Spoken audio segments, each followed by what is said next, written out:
mettez des cœurs, on va parler de l'invasion des Libanais en Côte d'Ivoire. J'appelle ça invasion parce que il y a la guerre au Liban. Nous ne sommes pas contemporains de cette guerre. Nous n'avons pas, nous ne sommes ni acteurs, ni provocateurs, ni initiateurs. En tout cas, nous ne sommes ni de près ni de loin concernés par cette guerre. Sauf que ce sont des humains que les gens traquent, quel que soit leur fait, quel que soit ce qu'ils ont pu faire. Les gens les traquent chez eux. Ils fuient pour venir chez nous. Alors, certains Libanais, on a beaucoup de camarades libanais, on a beaucoup de frères libanais. Certains Libanais s'offusquent quand des Ivoiriens commencent à se plaindre et à citer plein de choses sur leur comportement. Cher ami, il y a eu plein de choses qui se sont passées avec les anciens, comme certains nouveaux Libanais vivant en Côte d'Ivoire. Si vous voyez que les Ivoiriens sont très en colère, quand tu les entends parler, c'est avec une rage, c'est avec une colère inestimable. Ils parlent parce que c'est du vécu pour chacun. Beaucoup de familles ont eu à vivre avec des Libanais. Beaucoup de familles ont eu à vivre avec des Libanais, et ont eu à travailler avec des Libanais. Donc, quand des gens parlent, ils parlent de leur vécu. Ils parlent de leur vécu. Donc, les bons Libanais, puisqu'il y a dans toutes choses, il y a toujours des bons grains et des mauvais grains. Du côté des Libanais, il y a beaucoup de mauvais grains. Beaucoup de mauvais grains. Beaucoup de mauvais grains. Est-ce dû à leur côté raciste contre l'homme noir? Ou ce sont des conseils d'enfance, une éducation, lavage de cerveau depuis leur enfance, de génération en génération, qui a fait qu'ils sont dans cette posture? Je n'en saurais dire autant. Mais ce que je dis, c'est que on a constaté beaucoup de choses. Beaucoup de choses. Non seulement du côté des Libanais, mais même du côté des Arabes. Dans les pays arabiques, dans les pays comme la Tunisie, le Maroc, la Libye, on a subi beaucoup de choses. Même le Liban. Même le Liban. Même le Liban. Vous voyez? Donc, et il y a beaucoup d'Africains, et même des Ivoiriennes et Ivoiriens, qui confondent entre Libanais, Tunisiens, Marocains. On les confond tous. Ils ont un peu la même tête d'Arabes là, même tête de Turcs là. Donc on les mélange tous ensemble. Ce qui fait que vous verrez d'autres s'énerver, mais ils s'énervent parce que ils ont vécu des choses au Maroc. Ils s'énervent parce que ils ont vécu des choses en Algérie. Ils s'énervent parce qu'ils ont vécu des choses en Tunisie. Donc ils mettent tout ensemble. Ce racisme grossier continue dans ces pays-là. Et beaucoup en ont souffert. Quand ils font retour à la case départ, quand ils font retour au pays, ils en parlent avec beaucoup de dédain. Ils en parlent avec beaucoup de mépris parce que ils ont souffert. Et personne ne peut leur dénier ça. Tous les Libanais vivant en Côte d'Ivoire, qui ont vécu en parfaite harmonie avec des Ivoiriens, comme Sam l'Africain par exemple, qui lui s'est intégré à 100%, qui est vraiment rentré dans le corps de l'Africain, de l'Ivoirien. Beaucoup n'ont pas compris qu'il faut s'intégrer. Et même si tu ne veux pas t'intégrer, mais il ne faut pas mépriser l'autre. Il ne faut pas haïr l'autre. Il ne faut pas piétiner l'autre. Il ne faut pas écraser l'autre. Parce que nous sommes tous des êtres humains. Et beaucoup de Libanais se sont trompés sur ce chemin-là. Donc ce qui se passe, ce n'est pas une affaire de foutaise. Comme étant un Dieu pour lui. Je le répète ici, encore une fois, à tous ceux qui veulent l'entendre ou qui ne veulent pas l'entendre, mais qui m'écoutent, écoutez-moi très bien. Gbagbo Laurent Gbagbo là, c'est mon Dieu sur terre. Je répète, Gbagbo Laurent, c'est mon Dieu sur terre. Je répète pour la 3e fois. Gbagbo Laurent, c'est mon Dieu sur terre. Il n'est plus ma maman, il n'est plus mon papa. Mon Dieu sur terre, c'est Gbagbo Laurent. Et je l'ai toujours dit, même quand ma maman était encore vivante. Et j'ai donné les raisons, mais je ne vais pas les dire ici encore. Alors, ceux qui disent que Gbagbo Laurent était un fonds de commerce, vous vous trompez. Gbagbo Laurent, c'est vous qui utilisez Gbagbo Laurent comme fonds de commerce. Parce que votre mentor, Soro Kibafori Guillaume, a été le détracteur le plus intrépide contre Gbagbo Laurent. Ça a été celui-là qui a été le plus virulent parmi toute cette rébellion-là contre Gbagbo Laurent. Même Ibrahim Traoré, et j'ai dit Ibrahim Traoré, comme Ibrahim Koulibaly, dit IB, n'a jamais osé dire des grossièretés, des méchancetés sur Laurent Gbagbo, plus que Soro Kibafori Guillaume. Soro Kibafori Guillaume, il a été au four et au moulin pour descendre, pour casser du Gbagbo Laurent. Il y a une vieille vidéo de lui qui circule encore dans ces 2 jours-là, dans laquelle il disait, il a été reçu en France ici, à une émission. Et dans cette émission, il disait que c'était Gbagbo Laurent qui était l'anti-français, c'est-à-dire Gbagbo Laurent appuyait sur le bouton des miliciens, comme ils le disent, pour que chaque milicien attaque les Français en Côte d'Ivoire. Et que le Nord n'avait rien à voir. Le Nord était très ami avec les Français, mais c'est le Sud. Regardez comment il prononçait les choses. Et ce que je dis, il y a des preuves. Je dis, c'est en vidéo que j'ai vu ça. Où il a été reçu à une émission ici, où il disait ça. Mais c'était grave. C'était grave dans le sens où il voulait faire passer les sudistes pour des xénophobes, pour ceux-là qui étaient des anti-français. Pourtant, ça n'a jamais été le cas. La majorité des Français vivent au sud, déjà. Quand on dit qu'il y a 15 000 Français en Côte d'Ivoire, là, la majorité vivent au sud. Donc, quand il dit qu'au nord, on est amis, moi-même, mon voisin, c'est une Française, et ma voisine, c'est une Française, et on est en parfaite harmonie. Mais c'est dans le sud qu'il y avait ce sentiment anti-français, c'est faux. Il a menti par le passé. Son mensonge le rattrape aujourd'hui. Il faisait passer le président Laurent Gbagbo pour le xénophobe. Il faisait passer le président Laurent Gbagbo pour le tribaliste. Est-ce que ces thèmes sur des grandes chaînes de télé, est-ce que ces thèmes n'ont pas empoisonné la vie politique en Côte d'Ivoire? Soro Kibafori Guillaume, il a joué pour beaucoup parce que c'est lui qui savait s'exprimer. C'est lui qui a fait la fessie. C'est lui qui connaissait Gbagbo Laurent, mais sauf qu'il mentait sur le président Laurent Gbagbo. Donc vous les soroïstes, est-ce que c'est moi aujourd'hui qui dois être celui-là à blâmer? Surtout que vous, c'est pas que vous les soroïstes. Il y a des soi-disant pro-Gbagbo qui sont même au PPACI, qui ont pris la carte du PPACI pour couverture, qui rentrent dans ton inbox pour que tu viennes répondre. Mais c'est lui que vous avez trouvé pour répondre à Hervé Guégué. Je vous demande, vous, soi-disant PPACI de Gbagbo ou soutenant de Gbagbo Laurent là, c'est sous les départs vous avez trouvé pour attaquer Hervé Guégué. Mais vous n'avez rien vu. Mais vous avez fait un choix calamiteux. Mais vous êtes honteux et morveux. Parce que quand on regarde ça, quelqu'un comme ça qui bave quand il est en train de faire ces vidéos-là, il est rempli de sueur, on dirait, il a bu l'alcool jusqu'à fatiguer, donc il est dans un état second. C'est un gars comme ça, vous envoyez. Je vous dis qu'il y a 10 ans de carrière sur les réseaux sociaux. Lui, là, il m'a trouvé dans la vidéo. Donc, c'est un petit, c'est un plaisantin. C'est un plaisantin parce qu'aligner des adjectifs qualificatifs injurieux, c'est pas ça qui fait de toi un beau parleur. Parce que moi, avec Guégué, je suis écouté. Quand moi, je parle d'un problème, ce problème va au plus haut niveau. Les responsables politiques, les responsables, comment on appelle, gouvernementaux, des personnalités de haut niveau, écoutent ce que je dis. Parce que ce que je dis est censé. Ce sont des vrais analystes politiques. Ce que je fais là, ça attire les personnes sensées.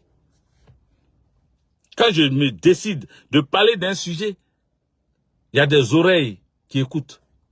Même dans l'opposition, même j'ai dit dans l'opposition, même dans le pouvoir, ceux qui sont au pouvoir là, même parmi eux là, je suis écouté. Et ce que je dis là, ça ouvre leur esprit. Vous comprenez? Ça ouvre leur esprit. Donc, c'est quand vous prenez des plaisantins comme ça pour venir me répondre, mais ayez les couilles nécessaires pour venir me répondre directement. Parce que moi, j'ai dit que vous êtes des arrivistes, vous êtes des opportunistes. Vous avez pris le nom de Gbagbo pour faire une couverture. Parce que vous aviez été rebelles. Et j'assume ce que j'ai dit. Vous étiez des rebelles. Vous étiez avec Alassane Draman Ouattara et Soro Kibafori Guillaume. Aujourd'hui, vous prenez le nom de Gbagbo pour vous couvrir. Parce que vous savez que Gbagbo revient au pouvoir. Comment faire pour bouffer? Parce que quand Ouattara est au pouvoir, vous bouffez avec lui. Et comme Soro Kibafori Guillaume a bouffé jusqu'à la dernière minute où on a commencé à le poursuivre, vous avez suivi Soro, mais vous saviez que Soro Kibafori Guillaume n'allait pas vous amener au palais. Quand vous avez compris ça, la seule personne qui était la personne ressource, c'était Gbagbo Laurent. Du coup, vous avez changé de veste. Vous êtes devenus des Gbagboïstes. Vous avez commencé à suivre Gbagbo Laurent. Mais en réalité, vous êtes là où le soleil brille. Je l'ai dit. Quand vous créiez vos partis politiques, c'était pour les amis.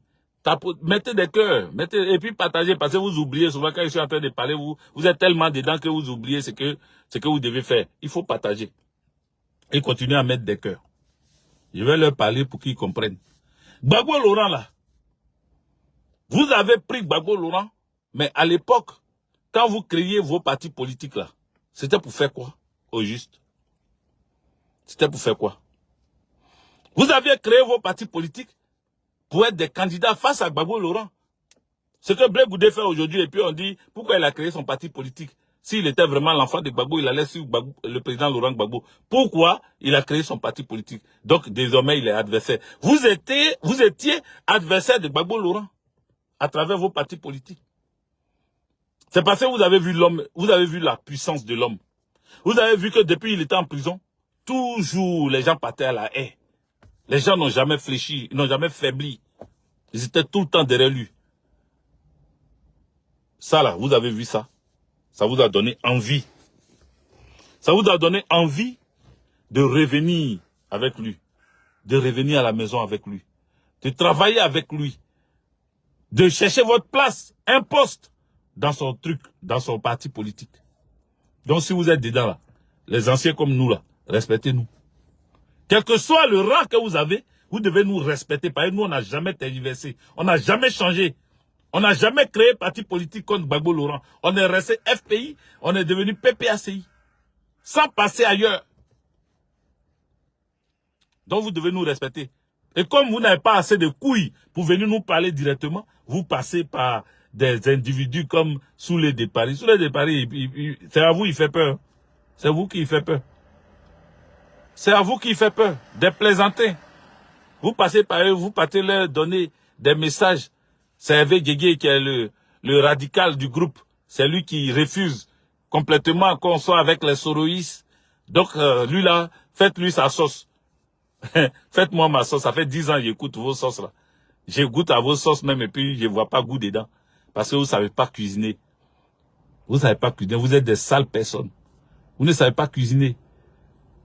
Souvent vous mettez sel jusqu'à ça dépasse. Souvent vous mettez piment jusqu'à ça dépasse. Souvent vous mettez huile jusqu'à ça dépasse. Vous ne savez rien faire.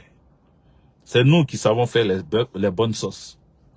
Quand moi je suis en train de parler de toi, je suis en train de te cuisiner, mais avec beaucoup d'aisance.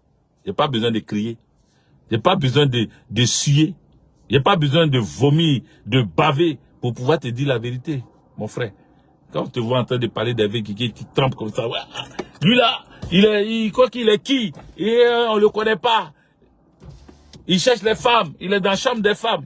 Tu te trompes, mon frère. Je suis pas dans la chambre des femmes. Je suis pas dans la chambre des femmes.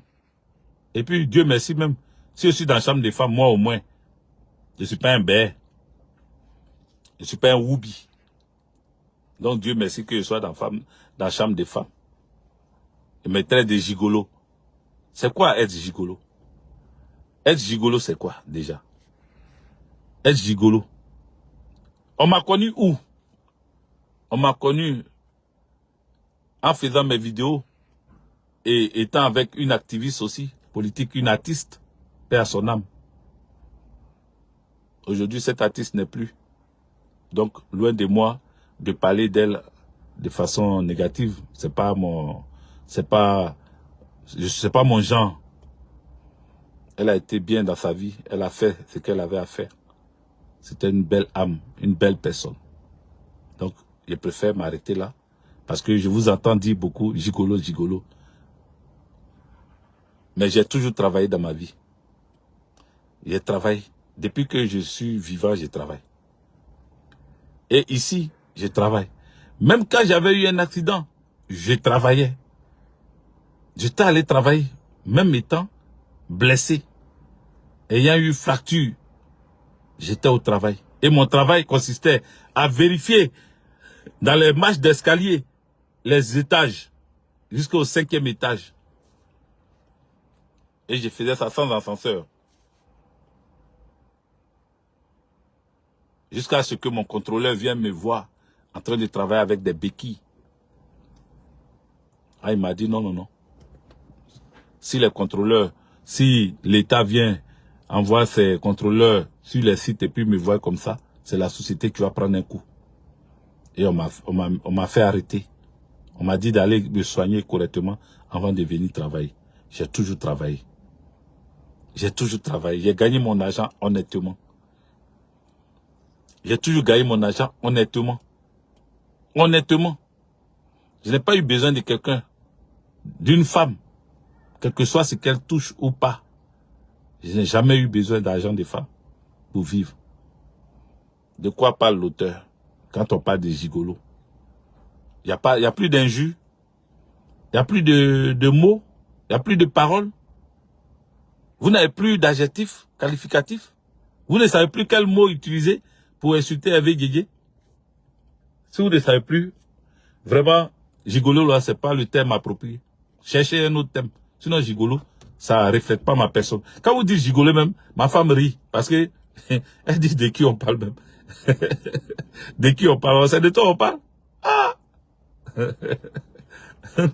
Donc, les gens, ils mentent. S'ils n'étaient pas avec toi, ils n'allaient pas comprendre que les gens savent mentir dans les vidéos. Hein? Oui, oui, les gens, ils mentent. Vous mentez beaucoup. Parce que vous ne connaissez pas ma vie. Vous ne connaissez pas du tout ma vie. Même les enfants de ma femme qui sont mes enfants aujourd'hui, ils disent ça. Ils disent, mais le tonton, un jour, il faut mettre vidéo, on va leur répondre pour dire, c'est faux. Le tonton gigolo. Donc, cherchez un autre thème. Sinon, c'est pas gigolo. Vous vous trompez. Des personnes peut-être. C'est pas moi. Voilà. Donc, je voulais vous dire d'aller chercher ailleurs. Voilà. Je le voyais en train de vomir ici les réseaux sociaux, trembler comme ça. Mais est-ce que c'est moi l'erreur? C'est pas moi l'erreur. Cherchez l'erreur. L'erreur, c'est pas moi. C'est pas moi, Hervé Guégué, qui dit que Soro est un sanguinaire et qu'il doit répondre devant un tribunal approprié. Est-ce que ça là le dit, c'est être divisionnisme ou bien celui qui n'aime pas la cohésion? J'ai dit la vérité. Je suis un sanguinaire qui s'appelle Soro Kibafori Guillaume. Mon président dit, on n'a qu'à le laisser rentrer au pays. Mon président dit, venez, on va former une coalition. Mais mon président n'a pas encore dit qu'on n'a qu'à être alliés. Quand je vois des gens dire qu'on va marcher, on marche avec les soroïstes, à chaque fois, ils sont là, on va marcher avec le GPS, on va marcher avec les soroïstes. Mais vous marchez avec les soroïstes là. Moi, je suis secrétaire de section. Pour que moi, j'aille marcher avec les soroïstes, j'ai besoin d'un document officiel de mon parti, du président Laurent Gbagbo, disant que désormais, on est alliés au GPS. Donc, on peut faire les choses ensemble. Tant qu'il n'a pas vu ce document et qu'on me dit non, j'ai appelé, et puis ou bien j'ai parlé, et puis oralement comme ça, on m'a dit que on peut marcher avec eux. Moi, je ne considère pas ça. Parce que je suis un responsable politique. Voilà. Ma responsabilité, c'est en face d'un document officiel. Comme ça, quand moi je sors, je sais que je suis sorti à la demande de mon président du parti. C'est ça qui est la vérité. Donc, quand vous êtes là, et puis vous êtes là, vous dites qu'on n'a qu'à forcément marcher avec eux. Moi, je dis, ne marche pas avec eux. Faites 300 000 marches. Montrez que vous pouvez trouver la population. Mais ceux avec qui vous marchez là, c'est eux qui vont venir voter Gbagbo Laurent. Vous êtes sûr? On dit non, politiquement, on ne sait jamais demain. Si le président Laurent Gbagbo passe au deuxième tour, on aura besoin de leur voix. Vous êtes sûr? Vous êtes sûr qu'ils vont vous donner leur voix? Eux, ils préfèrent encore, je vous le dis ici maintenant, Ils préfèrent encore Alassane Dramane Ouattara que de mettre Gbagbo Laurent au pouvoir. Parce qu'ils savent ce qu'ils ont fait. Je répète, peut-être que vous ne comprenez pas français. Ils savent, plus que tout le monde, que demain, si Gbagbo Laurent se trouve face à n'importe quel adversaire du RHDP, leur voix là, ils ne vont pas déporter ça sur vous. Jamais sur Gbagbo Laurent. Ils vont préférer prendre le RDR d'Alassane Dramane Ouattara que de prendre un Gbagboïs ou même Gbagbo lui-même. Parce que ils savent ce qu'ils ont fait au pays. Ils savent ce qu'ils ont fait. Et ils savent que le président Laurent Gbagbo est un légaliste. Et ils savent que le président Laurent Gbagbo écoute son peuple. Retenez bien cette partie. Je répète cette partie pour que vous puissiez retenir ça bien. Ils savent que Gbagbo Laurent écoute beaucoup son peuple. Oh, le peuple de Côte d'Ivoire va réclamer la justice et la vérité. Qu'est-ce qui s'est passé? Le génocide, où est là? Vous pensez que si Gbagbo Laurent au pouvoir, il va bannir ça comme ça? Pour vous, ils vont dire non, c'est contre-productif ce que tu fais. Chacun peut déterminer ce qui est productif ou contre-productif. Moi, je sais que ce que je suis en train de dire n'est pas contre mon président, puisque c'est mon Dieu sur terre. Je sais ce qu'il peut dire pour que ça avance. Donc, ce que je suis en train de dire là, c'est clair. Mettez des cœurs, les amis. Je ne vois pas, hein, je ne sais pas si vous êtes en train de mettre. Je ne vois pas les commentaires, je ne vois pas les cœurs. Et puis, mon deuxième téléphone n'a pas d'unité, donc c'est bloqué. Donc, mettez des cœurs. Mais le président Laurent Gbagbo, il écoute toujours son peuple. C'est pour ça qu'il a fait forum de la réconciliation quand il a pris le pouvoir, pour écouter le peuple. Qu'est-ce qu'on reproche à qui? Qu'est-ce qu'on dit de qui? Quand il va prendre le pouvoir, il sait qu'il y a un gros travail à faire. Avant de passer à autre chose, avant de parler de réconciliation, avant de passer à autre chose, la vérité et la justice doivent être faites. Maintenant, s'il doit amnistier, il va amnistier. Mais il faut que les coupables soient reconnus. Quels sont ceux qui ont fait le génocide? Ouais. Quels sont ceux qui ont tué les BT à Gagnoua, à Dibérois, à Issia, même à Korogo? Les gendarmes qui étaient là-bas, le préfet. Ceux qui les ont tués là, ils ont leurs familles qui vivent. Donc on va passer du revers de la main, c'est-à-dire on va balayer ça du revers de la main, sans rendre justice un jour. Je répète encore qu'il aura amnistié par Laurent Gbagbo parce que c'est un homme de bon cœur. C'est quelqu'un, c'est lui seul qui peut sauver même ceux qui ont inventé les gens. Mais il faut d'abord reconnaître ton tort. Il faut que d'abord la justice te reconnaisse coupable d'avoir éventré des gens, d'avoir brûlé des gens vivants, d'avoir arraché des biens d'autrui. Il faut déjà que tu répondes de ça. Et puis après, si on doit t'amnistier ou te gracier, ça va se faire. Mais ça là, c'est pas encore fait. Et puis on vient nous dire non, ça va. Et donc eux là, ils savent qu'on doit savoir la vérité. Et cette vérité-là, Gbagbo Laurent l'a dit, qu'on doit savoir la vérité. Quels sont ceux qui ont commis les crimes? Lui, il a été acquitté. Mais quels sont ceux qui ont commis les crimes? Quand il demandait ça là, donc pour vous, quand il demande ça, ça veut dire Soro n'est pas dedans. Quand il demande ça, ça veut dire que Ouattao et ceux qui sont encore vivants là, Théo Fosier n'est pas dedans. Quand il demande ça, ça veut dire les shérifs Ousmane ne sont pas dedans, c'est Alassane Dramane Ouattara seulement. Mais vous vous trompez. Oui, moi je peux vous le dire ici, parce qu'il ne détermine pas quand il parle. Il dit, il a été acquitté. On l'a accusé de crimes contre l'humanité, il a été acquitté, blanchi. On l'a accusé de malversation financière, détournement et tout. Mais il a été blanchi de tout ça là. Tout le monde sait que les banques BCAO, de Korogo, de Man et de Bouaké ont été cassées par les rebelles. Le porte-parole des rebelles qui s'est érigé en secrétaire général de la rébellion, il s'appelle Soro Kibafori Diom. C'est sous ses ordres que ces banques-là ont été cassées. Et il y a un témoignage de quelqu'un qui a travaillé avec Soro Kibafori Diom dans la rébellion, qui est sorti pour dire comment ils ont cassé les banques BCAO, comment ils se sont partagés l'argent. Mais tout ça, ça va rattraper Soro. Vous pensez que c'est parti comme ça? Vous pensez que c'est fini comme ça? On peut ne même pas parler des banques là parce que c'est pas nous. Le président Laurent Gbagbo n'a rien à foutre avec ça. Mais les crimes de sang là, il va falloir que chacun réponde. Il faut que Soros se dédouane. Il faut qu'il nous dise qui l'a envoyé. Quand il donnait des ordres là, c'était au nom de qui? Il faut qu'on le sache. Et vous dites que ce n'est pas le moment. On approche des élections.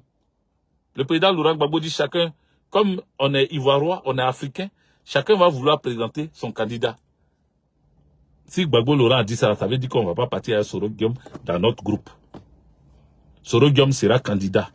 Quand Gbagbo dit ça, là, ça veut dire que on va aller tous en rang dispersé. Et que c'est au deuxième tour qu'on va voir maintenant quels sont ceux qui vont vouloir venir. Sinon, dans un premier temps, ils ne sont pas prêts à dire que Gbagbo Laurent, lui, on est prêt pour qu'on accompagne Gbagbo Laurent. Donc, ceux qui ne sont pas prêts pour qu'on accompagne Gbagbo Laurent au pouvoir, là, c'est avec eux que tu vas t'asseoir. C'est avec eux que tu vas manger. C'est avec eux que tu vas marcher. Est-ce que tu sais quel poison ils ont dans leurs mains? Quel poison ils ont sur eux? Qu'est-ce qu'ils sont prêts à faire pour que Soros soit devant? Toi, tu sais ça? Moi, j'ai mon don d'intuition. Je suis un visionnaire de l'église du christianisme céleste. Je ne vais pas me laisser avoir par des gens, des transfuges du RDA ou des transfuges du GPS qui sont venus au milieu de nous là. Je ne vais jamais me laisser avoir par eux. Vous me voyez là, je tourne, mais je fais très attention à moi. Jamais je vais me faire avoir par eux. Parce qu'ils les voient rentrer. Parce qu'ils ont eu une porte d'entrée dans le PPACI. Donc ils rentrent. C'est facile. Il suffit de payer ta carte 20 €. Et puis tu as ta carte PPACI. On ne regarde même plus la moralité. On ne regarde pas. Chacun vient, il paye ses 20 €. Ok. Tout le monde peut prendre la carte PPACI. Mais les actions de tout le monde doivent déterminer réellement quel est l'objectif de tout le monde. Nous sommes gardiens du temple. Nous veillons sur le temple. Nous veillons sur le temple et nous les voyons entrer en masse. Venir chercher à avoir des postes élevés dans le parti. Et on les brandit en avant, on les brandit comme des trophées. On les brandit comme les trophées, on les met devant. Pour qu'on dise que nous aussi on est ensemble. Voilà ce que je voulais dire. J'ai été long. Mais si je suis venu, j'ai fait 1 h 4 minutes, c'est trop. Donc je vais vous laisser. Peut-être que quand j'aurai la force, je vais venir sur TikTok. Comme c'est là-bas, il a parlé de moi. J'ai fait un live TikTok pour parler de ce soulard de Paris qui s'est permis de me traiter de tous les noms. Pourtant, ça ne va pas m'empêcher de parler de Soros Kibafori Guillaume. Je serai toujours au taquet. Je vais toujours parler de ce gros criminel. Ce gros criminel, je vais toujours parler de lui. Que ça vous plaise ou pas, je dirai toujours. Et jamais je vais marcher avec lui. Tant que mon président Laurent Gbagbo n'a pas encore donné son feu vert officiellement avec un message écrit pour que moi, je puisse m'aligner, je ne vais jamais, par bouche interposée, je ne vais jamais marcher avec eux. Donc, je vois qu'ils ont prévu une marche. Le PPACI a prévu une marche avec les PDCI et Soroïs. Même les PDCI, ceux qui sont là, ils sont avec Thiam. Qui est Thiam? Je ne vais pas parler aujourd'hui. Je vais attendre une autre vidéo pour parler de ça. Parce que on est en train de s'engouffrer dans quelque chose. Et c'est en France ici. Hein. Voilà, c'est en France ici, on est dans ça. C'est en Côte d'Ivoire, quand il y a les trucs que je ne vois pas, qu'on met une affiche où on dit on est GPS, on est PDCI, on est FPI et on est, comment on appelle, PPACI, et puis on est ensemble, on va marcher ensemble. Je ne vois pas les documents comme ça. Voilà. Donc, c'est ici là on veut montrer qu'on est plus loyaliste que le loyal, ou plus royaliste que le roi. Ciao. Merci de m'avoir écouté. Soyez salués. Il y a vu beaucoup arriver, mais comme il ne voit pas les messages, non, il voit Jacques Hugues, il voit Anaké, il voit, voilà, il y a vu beaucoup arriver. Je vous salue, vous tous qui êtes là. Hein, Sylvain Dazignon, vous tous qui êtes là. Merci Fatou, Bélisma, voilà, tous vos groupes là. Merci à vous de m'avoir suivi. Et respect et considération pour vous. On est ensemble. Que Dieu nous bénisse. On y arrivera.